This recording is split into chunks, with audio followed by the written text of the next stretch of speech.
Hello, I'm DK Singh. I'm at Gopalpur in Odisha, which is going to polls in 4 phases from the 13th of this month till the 1st of June. I'm here with the man who Chief Minister Naveen Patnaik trusts his life with, Mr. VK Pandian, Pandian. He resigned from the Indian Administrative Service last October, November.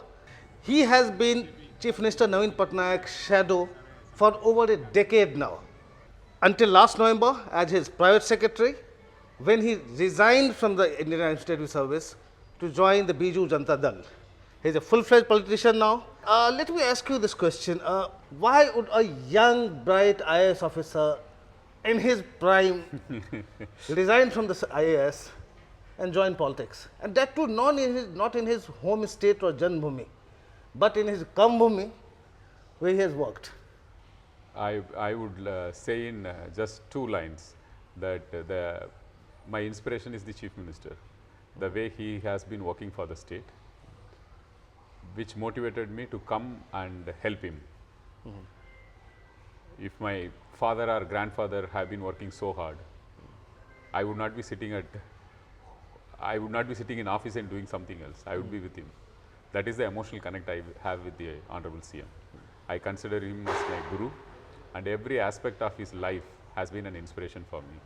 So, inspired by him.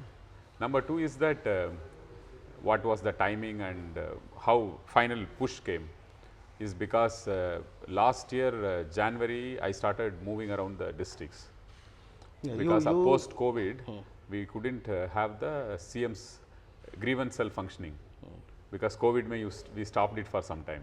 So and you went to every single constituency, many times some blocks also, and met people, conducted the CM's grievance cell there. I am the secretary to Chief Minister, so I conducted the CM's grievance cell on the directions of CM. So even in Bhubaneswar, we conduct the CM's grievance cell and place all the issues before the Honorable CM. So when I was doing that, I found this strong emotional connect of people with me. Me having with people in places where I have worked is understandable, or people having with me a connect where I have worked as IAS officer, as collector or sub-collector. You do work, you touch people's lives. That is different, but I went to a place, Malkangiri. It was peak summer last year, and there people were waiting for 2-3 hours, and the smiles I saw in their face, the hope and faith their body language showed, it moved me. Said that I should not be bound down by bureaucracy now, I should come and, in fact, I didn't decide. Honorable CM also saw those footages and said that. Did he ask you to quit? No, he will never ask you to do this, that. He always tells whatever is, he always tells that whatever you feel you should do it. He will never say do this, don't do this. He gives that much freedom. And he also saw the footages and he felt that there is a very strong connect. So when I told my experience, he said, yes, there is a very strong connect with people. Yes, I am told you draw huge crowds everywhere. So I'm neither a film star nor a great sports person whom have fan following, but just because of work, if people have this respect, this place deserves my hard work more. Maybe out of the bureaucratic boundaries, I should help the Honorable CM in reaching out to people. Odisha is your sasural. Your wife is from here, and yet we hear your political adversaries talk about Gujarati Asmita, that he is an outsider, that kind of tag. How do you counter that? I don't counter it at all. I don't counter it at all. I allow the people to decide. My work speaks. I have been seen as the workhorse for the Honorable CM. It's my karma bhumi is Odisha, and I have worked here for as long as, in this lifetime I have worked only in this place. I don't know anything else. So it's up to people to decide. That's how I see it. Let me come to elections and to your press conference that you addressed today at 4:30 a.m. That was I think they would be cursing me. They all know that I hold meetings at 4 o'clock, 4:30, but this is the first time. Oh yes, and people don't know you start at 4 a.m. right? Did you go for your run, yoga, and all that? Yes. So run, meditation, even the important aspects of work I complete before sunrise. And I'm told you play almost every game that we know about. It's What all interesting you to play, Huh? whether So- it is squash or basketball or cricket. Each game has got its own charm, and I'm basically an athlete. So coming to the BJP's manifesto, they have promised 3.5 lakh jobs, vouchers for women, vouchers for 50,000 rupees. They are talking about an increase in paddy MSP. How do you see their manifesto? They are in a desperate situation to get into par somehow. You know, people, when kids don't prepare themselves for exams, what do they try to do? They try to do shortcut. That's what I think they are trying to do. They have not done their groundwork. They have not delivered, whether it is on inflation or jobs or migration. They have not delivered what they promised, whether it is 2 crore job per year or keeping the price rise in control. They couldn't deliver on any of these things. So I think that's why they are having these huge promises in manifesto, which is going to bleed the state. In fact, they have experimented these in some of their own states. Like you take Karnataka, the financial situation is precarious. It's precarious.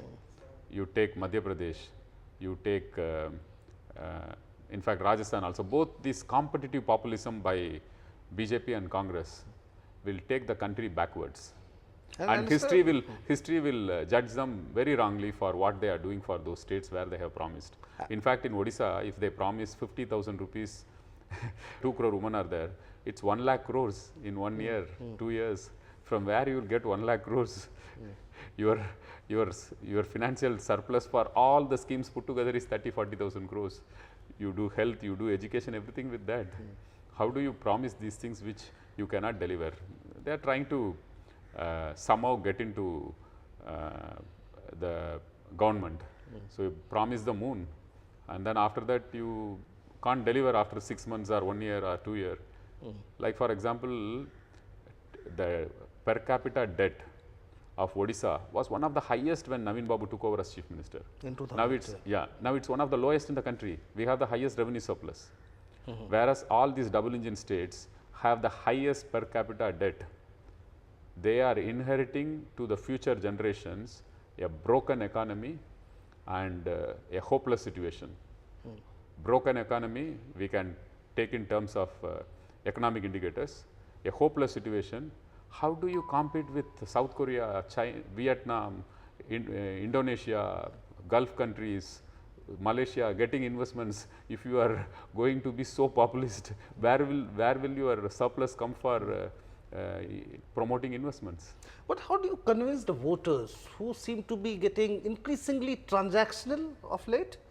You have Congress announcing guarantees and I would get voted to power. Naveen Babu has survived successfully for last 24 years. In 2014 also there was populism. 2019 election also there were populism. There was so much pressure to do this, to do that, to win elections. Naveen Babu was very clear, I won't bleed my state to get into power. People will appreciate what I do. I look for my future generations.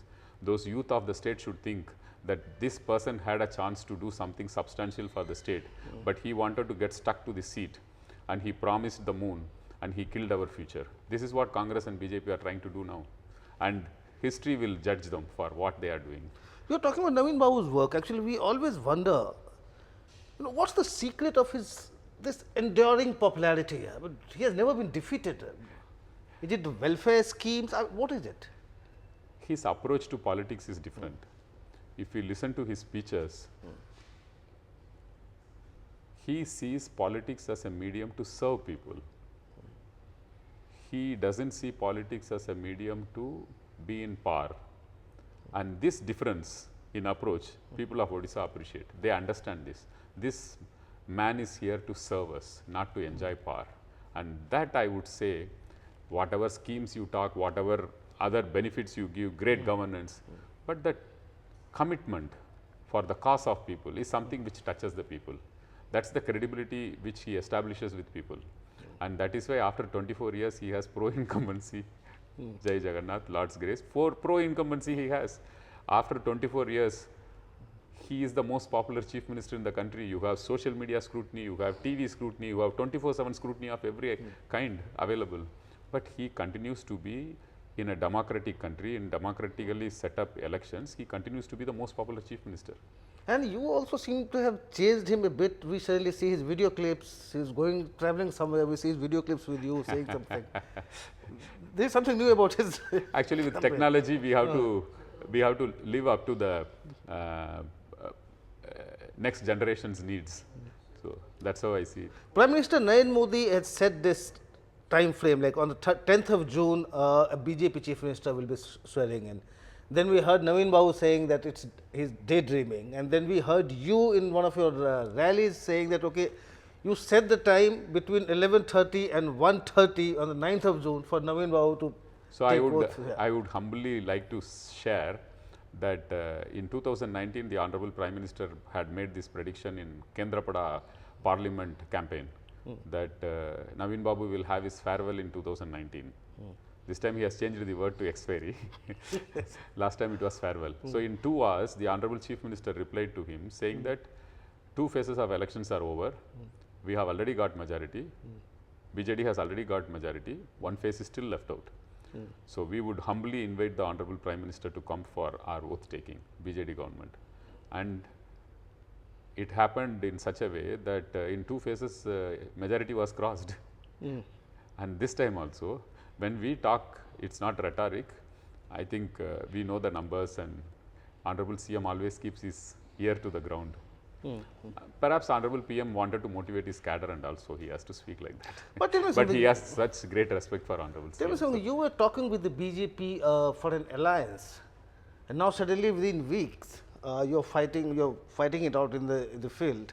I mean, how do you look at it? Is it some kind of a friendly match? I mean, the way we look at it from outside? But you should be able to tell whether it is a friendly match or not. The way they punch me, the way they hit me, the way they are hitting at the government, you were the target, expiry date and everything. It's not a friendly match at all. Elections are elections.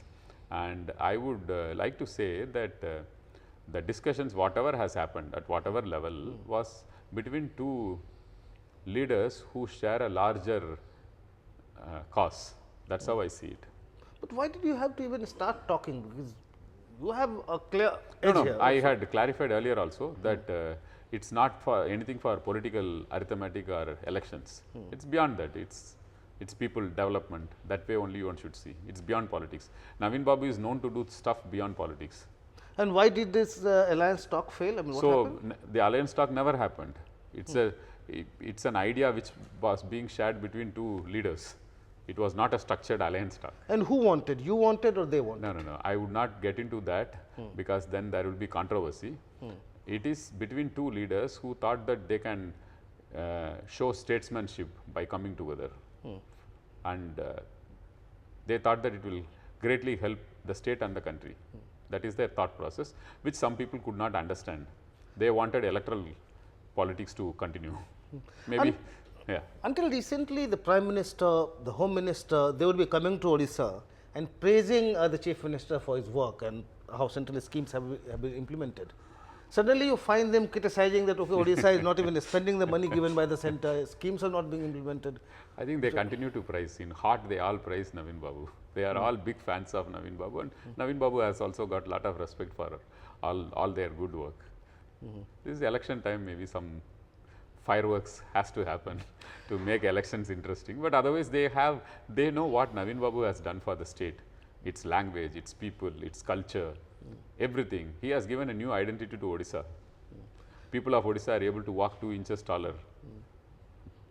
In the last 5 years, there have been a lot of temples renovation works.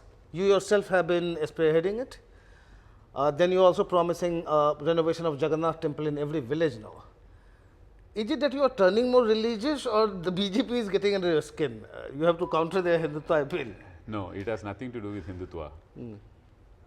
Along with the 10,000 temples which are being renovated in every village of Lord Jagannath, hundreds of churches have also been restored, hundreds of mosques, hundreds of kabarstan, maybe tens and 50 Sikh Gurudwaras, and Odisha has a huge tribal population.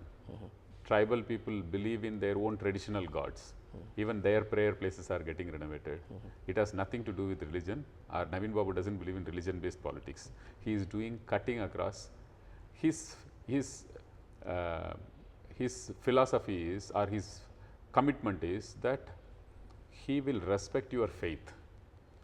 You have faith on Lord Jagannath, he will respect that. You have faith on Lord Jesus, he will respect that. He respects the faith of the person. That is the respect he has. So I would say that it is a spiritual governance. It's not a. I would Because put it that way. it was because of those communal incidents way back in 2009 that he No, had, this is something to do with his own commitment for respecting the faith of people. It has nothing to do with he. I think in the entire country he would have done for every religion the maximum. Entire country, I can put it on record. Anyone can challenge us. Not just temples, mosques, churches, prayer places of every religion, including Alek Mahima, which is a sect which was it was born in Odisha. They have their prayer halls. Everything. He respects the faith of individuals. In a democratic elected government, which reflects the faith of people, he has to respect the faith of people. That's what he is doing, not politics. You have done a great job with Lord Jagannath Temple in Puri. My colleague was there the other day, and everybody is praising the kind of work that has been done. But what happened to the airport project? You were pushing it very hard? Yeah, airport, now all the clearances have come. So we have gone for bidding. Should come in. See, many factors are involved in airport. Government of India clearances, feasibility study and everything. It's on track. We should have it soon. Mr. Pandian, you have been a very low profile bureaucrat, I mean, until as long as you were there in service. And yet, you were always the target, from people within your party, from outside. If I'm not wrong, in 2018, in fact, a mob attacked your house. Who were they? What had happened? It was a BJP group, BJP delegation which attacked, not a BJP delegation, it's BJP party workers who came and attacked with their flags. They came, they threw flower pots on the glass and they shouted slogans, they created a scene. I was not there, my 2 children were there. It was 6 years before, they were quite young. It etched a bad memory for them. Because now you are in politics, but in 2019, even when you were not in politics, you were totally committed to the CM, working within the CMO. You had the Prime Minister talking about, outsiders running the government, Home Minister talking about it. Why did that, everybody who had a problem with the Chief Minister go after Pandian? What is it in you that invites this? I am also not sure, but I am happy about being whatever shield I can be for the Honorable CM. I think that I am doing my job that way. If everyone attacks me, it's good for the party and good for the Honorable CM. At least they are not talking about governance issues. They are not talking about other issues which generally one talks. They are talking only about me, which is good. If I would give an anecdote of marking, man to man you do in football, in cricket, in all physical body based games you have man to man marking. If the entire party has marked me, it is good. Others are playing well, it's good. Among hundreds of IAS officers in the state, he picked you as his confidant, as somebody who was virtually running the government, executing its vision. I'm just trying to understand what he saw in you, and if we can talk about it. Long before people even talked about the DBT, you as district collector had introduced something like paying people wages through checks. Bank accounts. In the bank accounts. Can you share with us what do you did? So it was in, I think, 2007-8. I was collector of Ganjam district. NREGS was in its initial days. That time it was not Mahatma Gandhi, I think it was just NREGS.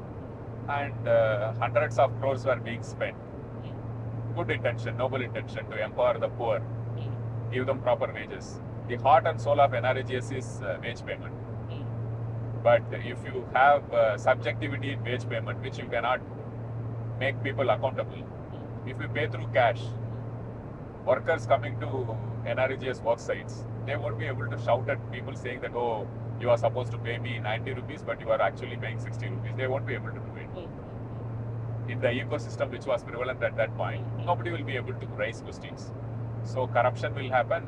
On the one side is corruption, the other side is the poorest of poor who come and stand in the sun, pick the soil for making a difference between 2 meals a day and 3 meals a day.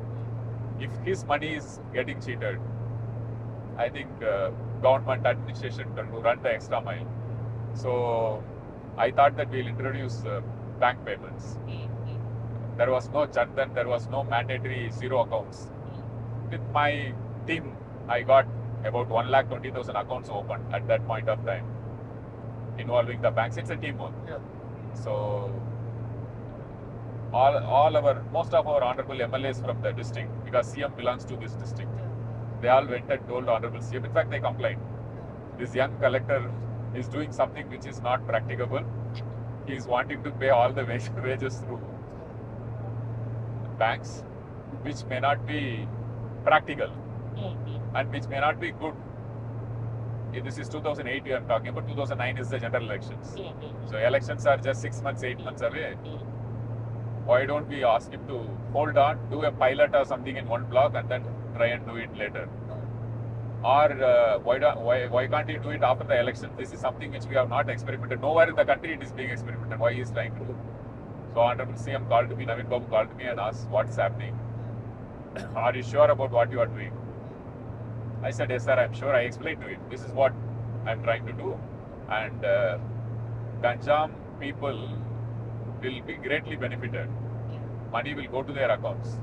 Our target that time was to transfer 100 crores directly to the bank accounts of 1 lakh, 1.2 lakh workers. I told this figure and I told, sir, you can do any survey. You can take any feedback from people after 6 months. If you still think that there is a problem, then I will, yes sir, otherwise give me a chance. So CM accepted and gave me a chance to do this experiment. So it was through the complaints of MLAs that Or you feedback, got his eye. No. This I'm explaining this part. And after that, the payments were so streamlined. People are very happy. And in the 2009 general elections, which is also the simultaneous elections. When BJP was not the partner. So BJP swept the elections. In Ganjam, they generally used to lose 2-3 seats. They got all the seats. So this is just an example of how good work can actually translate into political gains as well. Regarding your question of how I became close to the Honorable CM, see, my identity in this state has been always work. Whether I sub-collector, as young sub-collector, I was fighting against the millers, rice millers who are trying to cheat the farmers in giving minimum wages. So I put systems in place by which farmers were getting minimum support price. This is 2002, 3, 4. So shortly after, because you were 2000 batch. So immediately my first posting. So then after that, all the rice millers they collected money and went to Bhubaneswar to get me transferred. Just 2 years into Naveen Babu's period, they didn't know how Naveen Babu works. And they went and met. That time it was a coalition government. There used to be one Mr. Ved Prakash Agarwal of BJP who was holding the portfolio. So they all went to Mr. Agarwala and said that, see, this won't continue, this can't continue, we have to close our shops, mills, please get this sub-collector transferred. He is putting some things which are not practicable. This cannot work. So he politely told them that this is Naveen Patnaik's government, not the previous government. You guys are having hangover of 2000, pre-2000, now it is 2002-3. Naveen Babu's government, you cannot get people transferred for doing good work. So then I got that faith. Wow, what an ecosystem Naveen Babu is creating for officers to do good work. If you want to do good work, sky is the limit. Then I went as ADM in Rourkela. There is an agency called Rourkela Development Authority. it had completely collapsed because all the buildings which it had created, market complexes, took money from banks and created these market complexes. None of them were working because all the shops were running in residential complexes. I see. So I implemented the regulation, closed the shops in residential complexes and shifted them to the market complex which RDA had built. I just stayed for 6 months. The Rourkela Development Authority, which was not able to pay their own salary, could return back to people 15 crores of rupees at that point of time. This is hard-earned money of people who have invested their life cost savings to get houses in Rourkela Development Authority. 20 years they have been waiting, but RDA had become bankrupt. So I started this commercializing the infrastructure which was created. Enforcement. CM helped us big time. He recognized the work. Then I went to a district called Mayurbhanj, one of the largest districts in the country. CM is very fond of empowering the tribal people. Very fond. It's the largest district and fully tribal district. So when he had come, we had inaugurated a hostel for tribal kids. He was zapped by the hostel. He asked me, what you have done? I said, sir, if a collector's kid or a SP's kid will go to a hostel, how that hostel should look? It should be for the tribal kids as well. It should be aspirational. You should not make low-cost hostels. That's why I made this. He was very impressed. And that is where I did work for the differently abled and got Helen Keller Award as well as the President's Award. That actually caught the imagination of CM. And Helen Keller Award, as you were saying, is generally for activism, right? Yeah. Perhaps they saw a little bit of an activist in me or something. I was doing whatever as a team we were working, making single window systems for differently able people, delivering services for them at one place instead of making them run around 6-7 government offices. Going to one government office itself is a pain. With lack of public transport, imagine a differently able person going to 6-7 public offices, geographically located in different places. Got everything under one roof. Made single window. A district which was distributing 700 certificates a year. This disability certificate, which is the passport for disabled people, differently able persons. We distributed 18,000 certificates. It had a huge impact. That's when I got the President's Award from late Mr. Abdul Kalam. So CM called me and he said that whatever you are doing for the district, we should do for the state. So he made a scheme like that. These kind of interventions perhaps touched him. Then he took me to his district, Ganjam district, which is his home district. I was the longest serving collector of his district, 4.5 years. After that, my mother said that I will go in grievance and tell Honorable CM to transfer you out. This is jokes apart. So I stayed there and we did great work in NREGS. HIV this was a red flag district, Ganjam. We reversed the red flag in Ganjam. And again for disability, we did a great deal of work. These are some things which are close to CM's heart. So when you came to the Chief Minister's office, how are things functioning? What kind of changes did you make? We just want to understand, usually the talk is, it's very centralized. Everything happens from the CMO. How do you function from there? How do you... In a state government setup, when you have a regional party in power, the seat of power to serve people is the Chief Minister's office. All cabinet notes are approved by the CM. All departments are under him. So CM office is also the link between the political setup and the administrative setup. What are the political priorities which the Chief Minister wants to pursue? How you manage the administration to get it delivered? That is the crucial link which CM office has to play. And with the CM's guidance, we mastered that art of getting work done.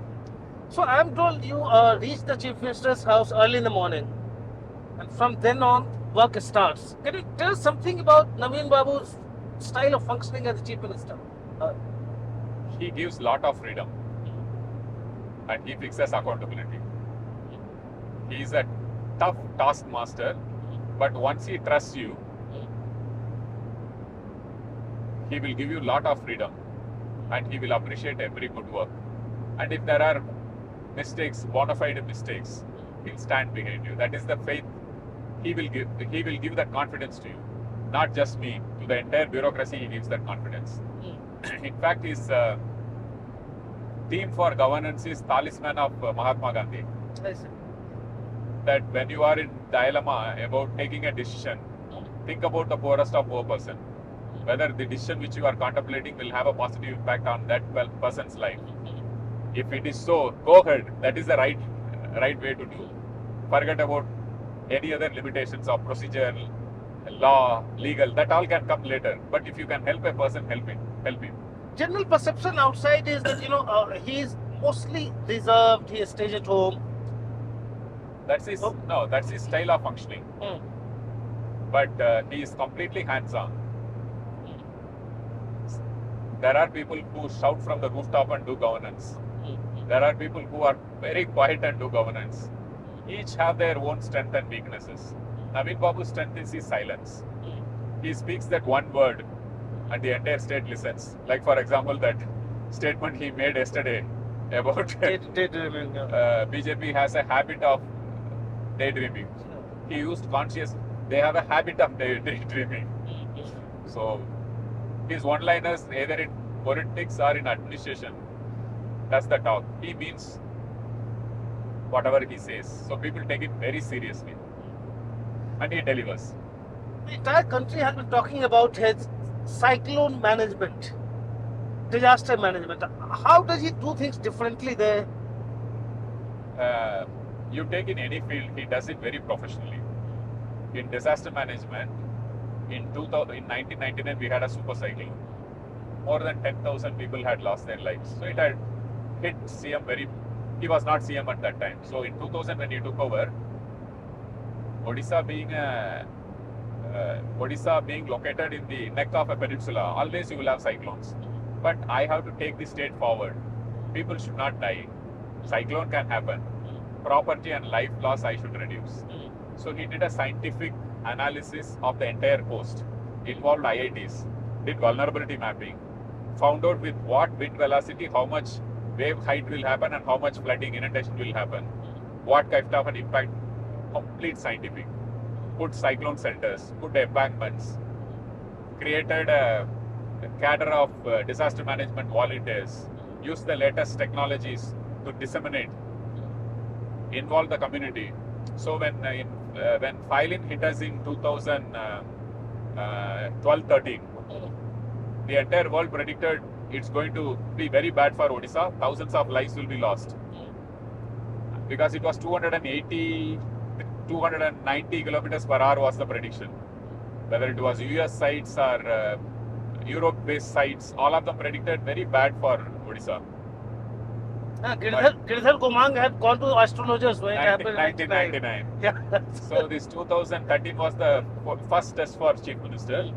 Cyclone came, hit. He had shifted 1 million people in 24 hours. Cyclone, many times it keeps changing the direction. So based on that, he shifted 1 million people in 24 hours. It's a record. And we waited after the cyclone's landfall. 1 day we waited, 2 days we waited. No death news happened. Nothing happened. So then we realized that Odisha has moved forward. It's a new Odisha under Naveen Babu.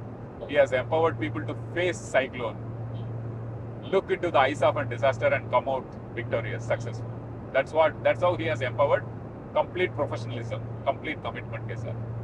And in fact, you take food security, you take sports, you take poverty reduction, every field where he does this. That's the magic he does, and that's how he enjoys the confidence of people about it. There was a time when Odisha would be identified with KPK districts. Things have completely changed. I'm given to understand KPK is like rice bowl for the country. Yeah. How did the transformation happen? So, as you rightly said, it was known for starvation deaths, child sale. It was black pages of Odisha's history. Chief Minister took it as a challenge. First, he wanted food security to be ensured for the state. So he invested heavily in irrigation. He invested heavily in agriculture practices. So he improved the food production of the state. particularly all these vulnerable districts. Kalahandi, which used to be known for all this starvation and now is the rice bowl of the state. It produces, we have overproduction issues now. And it contributes greatly not just for the food security of the state but for the country. That is the transformation Naveen Babu has brought in. Talking about transformation, you are the chairman of 5T, the Transformational Initiative.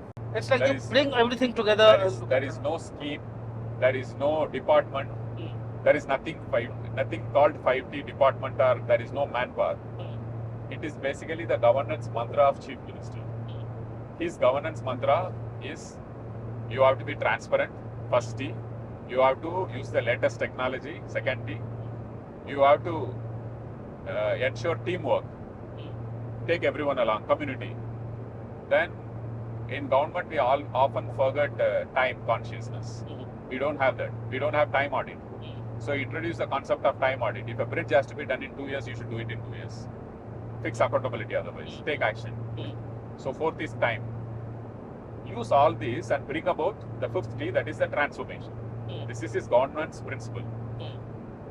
So in every department, using this governance principle, we set transformational targets. How Odisha can become food scarcity state to food surplus state. How Odisha can become a doctor deficit state to a doctor surplus state. Like that, we give transformational target. What is transformation? Transformation is much larger, much intense than small changes. So his target is this transformation. Like for example, in poverty reduction, if you have to reduce poverty, you should not take like 30 years to reduce poverty. You should do it in 10 years. For that, what all is required? Do it. If you want to do disaster management, what is the transfer? In US, in New Orleans, a cyclone had hit. After that, this Odisha filing had hit Odisha. That cyclone in New Orleans was 150-60 kilometers per hour. Odisha was 240 kilometers per hour. 160 deaths happened in United States, developed country. Not a single death happened in Odisha. So New York Times wrote a editorial, front page editorial saying, if you want to save 1 million lives, learn it from a state called Odisha in India.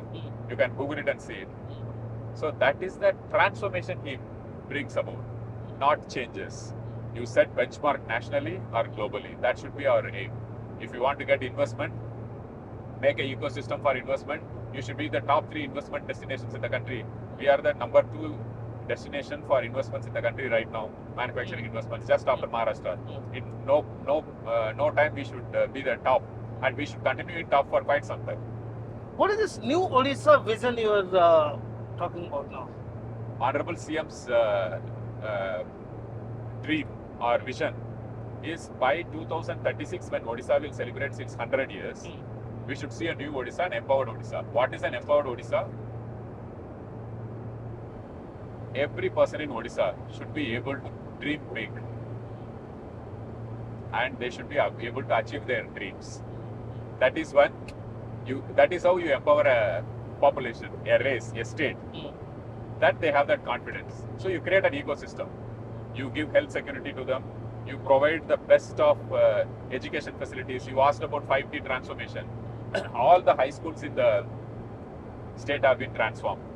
All colleges have been transformed. Transformed in what sense? Yeah. So no blackboards are there in any of the high schools in Odisha. All are transformed into digital boards. All schools in the state, high schools. We are the only state who have done this. All high schools are transformed. All the science labs, we have put modern science labs. E-libraries we have put in all high schools. All high schools, higher secondary and colleges. So the entire ecosystem of higher education is taken care. In next 4 or 5 years, you will see huge manpower coming out of Odisha, skilled, intelligent, technology-driven manpower. And that is the time Odisha will fly to the skies. We are in takeoff stage, and that is the new Odisha CM is dreaming about. So invest in education, invest in health. So you take health, out-of-pocket expenses in health brings down a family to a very low economic level. Even middle classes fall through. If you have one person for heart attack, one cancer, so Chief Minister has insulated both the poor and middle class by giving a card, smart card called the Vijay Swastika Yojana card. It gives 5 lakh for male members of a family and 10 lakhs for female members of a family. That is new Odisha. Yes. So you give health security, you give access to good education in public facilities. You provide an ecosystem where investments come in. So this is how he wants to. You provide an ecosystem where agriculture will flourish. So he wants to have this impact on livelihood, education, health, all three, which will be boosters of economy. And these are all not fly-by-night operations. This needs solid investment, thought process, commitment, long-term vision, not disturbed by these populist measures, and make people understand what he is trying to do. That's brilliant. Let me ask you some personal question. Personal because your wife has come under attack from the opposition. She has been shifted from a minister. She is your batchmate. What has happened? Your wife getting targeted for, being who she is. How do you respond to that?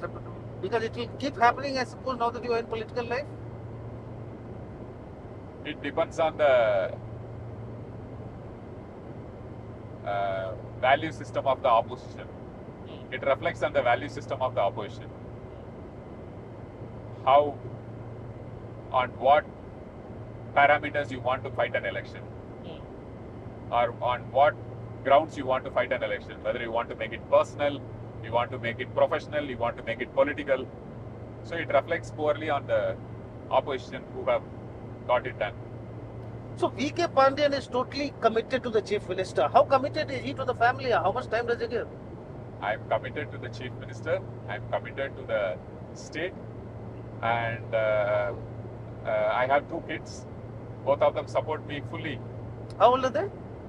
My son is 20 years, 19 to 20, and my daughter is 14 years. So both of them also face challenges in social media. Now that social media is also there. Initially they used to get disturbed reading about me in social media. Now they are having spiritual growth. For their age, they are mature to handle these things. I am very proud of them, both of them.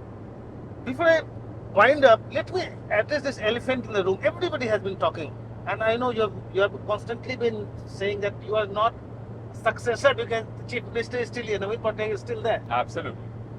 So there is no talk of succession because Naveen Patnaik is very much there. He is going to have to take oath for the 6th term, as you have been telling the people. But question is, why are you completely ruling it out, given that someday, you don't know when, if he hangs up the booth, you are in politics. I mean, why do you have to rule it out completely? I mean, are you under pressure No, not at all. Not at all. I am not under pressure from anyone.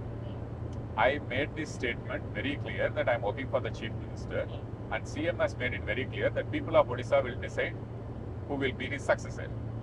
So, in a democratic setup, it is healthy for the people to decide who will succeed. In fact, if you take it, Naveen Babu was not chosen as a successor by Biju Babu. Yeah.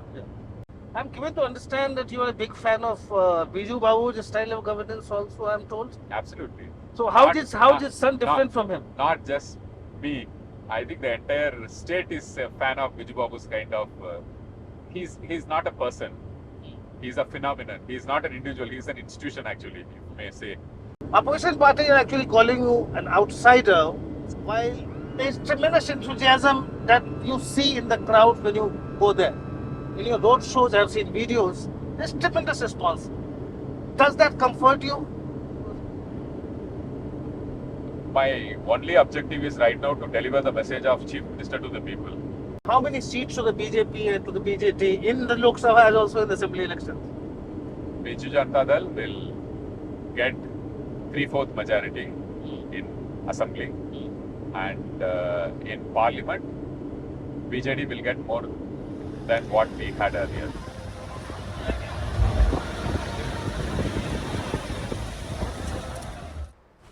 Mr. Pandian, I am told that you have been constantly talking with school students and teachers, and you have spoken to thousands of them. Can you share with us It what must be in exactly? lakhs only, because I think 7-8 lakh kids are studying in high schools. When Chief Minister wanted to transform the schools, high schools, the idea behind is that 80% of the students at any point of time of Odisha will be dependent on government high schools. So if Odisha has to transform, Odisha has to move forward, these government school kids should have the best of facilities which they can get from private schools or town cost, city schools. So he wanted to transform these schools, and we took it up in 5T. So when we took it up, I spoke to each of these high schools individually. How many? 8,500 schools throughout So you the state. spoke, you addressed 8,500 Yeah, schools? one to one, yeah. Oh, in a wow. period of 3 years, I Okay. touched everyone. And that school committee, the parent-teacher association, alumni, people's representatives, and students, teachers, all were part of this discussion. And tell them that the Chief Minister wants to transform your schools, through which he wants to transform the lives of the kids who are dependent. He wants to break this accessibility for knowledge to the 70-80% of kids from Odisha who are dependent on government schools. And what's your personal touch that you also went to a No, government school? of course, I am emotionally linked with this scheme initiative, because I have seen what limitations or what strengths government schools have. So I have studied all through in government schools. So if you give access to kids, sky is the limit. And if you have to build a new Odisha, Chief Minister thinks that these kids, 80% of the kids, the spark has Can to be become there. another Pandian. So they will be much bigger than. I keep telling them that, see, I am also from a government school. Like me, there are hundreds of IAS officers, doctors, engineers who have come out of government schools. So you should have that confidence. To build that confidence, what is required, CM will do. You give that ecosystem where the kids feel confident. It's not, they feel aspirational. You see a digital board, you get 3-dimensional scientific explanations. You feel confident to face a question. So tomorrow's Odisha is all about emphasis on the youth and their Absolutely, employability. absolutely. In fact, that's one of the biggest social reach programs we had. And if at all, whatever youth liking is there, it's because of that connect. And you were telling me on the way that our youth will be competing with the world, not just with people within the country. Absolutely, So- that is the vision of Honorable CM. Our youth should be global citizens. They should be able to compete with the best. Now that manufacturing bases are shifting from China, after I think Industrial Revolution, this is the biggest transition which is happening in the world. Gives huge potential for countries like India, Vietnam, Malaysia, Gulf. All these countries are competing to get that share of their And is manufacturing, Odisha also? including new world economy. Of course, when India is competing, Odisha will get a big share. That is the vision of Chief Minister. So for that, you have to make our youth ready. You have to make. I don't know how many states have done a artificial intelligence collaboration with the University of California, Berkeley. see. Okay. We have signed an MOU, and we are seriously using AI in many fields, including this detecting false claims in Biju Swasthya Kalyan Yojana. We are using AI in our governance. Oh, great. Like computer literacy or fundamental literacy was talked about earlier, then came computer literacy. Now it's all about AI literacy. So we are going to saturate towns and various age groups with the AI literacy. That the world is going to change like never before. So the youth, the future of Odisha have to be ready to accept, face these challenges and come with flying colors.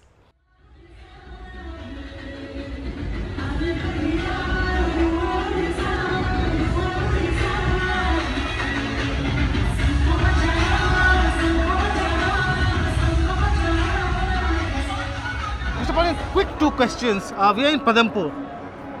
I don't know what you spoke because your Odia is pretty fluent and I didn't understand anything. Generally, the Chief Minister's style of functioning is that wherever you go, you have to give accounts to the people. Last time I came here, 10 months back, I got some petitions from people. So I have to give hisab to the people. That's how he is accountable to the people. So I was reading out what all he has done. What all have you done for them during this period? Yeah, that is announced to them. So can you tell us what you have done? Say, for example, in this place, he committed that the GST on kendu leaf. Tribal people basically are dependent on kendu leaf trade. There is a 18% GST on kendu leaf. Very unfortunate. So CM has taken up many times with the central government or the GST council, which could not be sorted out so far. But he had committed that he will withdraw the GST, so he withdrew the state GST. So that is the kind so of much of clapping for that. yeah. So when he commits something, he gets it done. You also said something on Naxalism here, Yes. for which you got a lot of clap. I mean, they're very So enthusiastic. they always tell, they put down Naveen Babu saying that Naveen engine is not functional. So I gave an example of how double engine is functioning and Naveen engine is functioning. So for example, double engine was running double engine in Chhattisgarh. Then it got derailed. Then Congress came. Then again double engine has come. But there, still Naxal is a serious issue in Chhattisgarh. Whereas this part of the state, Padampur, where we are standing, this used to have Naxal problem, but it is completely peace. This is the power of Naveen engine. He believes in peace and prosperity. So he has delivered. So people understood the language of peace. I know you have to go to another place. Just one personal question, last question. You always wear sandals, and I see that on the dais, you keep the sandals off. In fact, you are barefooted there. What is that? I think it's a kind of respect to the people who have come. That's it. When you go to a temple, you keep your chappals out. When you go to a prayer hall, you keep your chappal out. It's something like that. It's very internal. So you come meet people, you are going to talk to them. It's like temple for us. So you have to be barefooted. I feel good. Lovely talking to you, Thank you. Pandian. Thank you.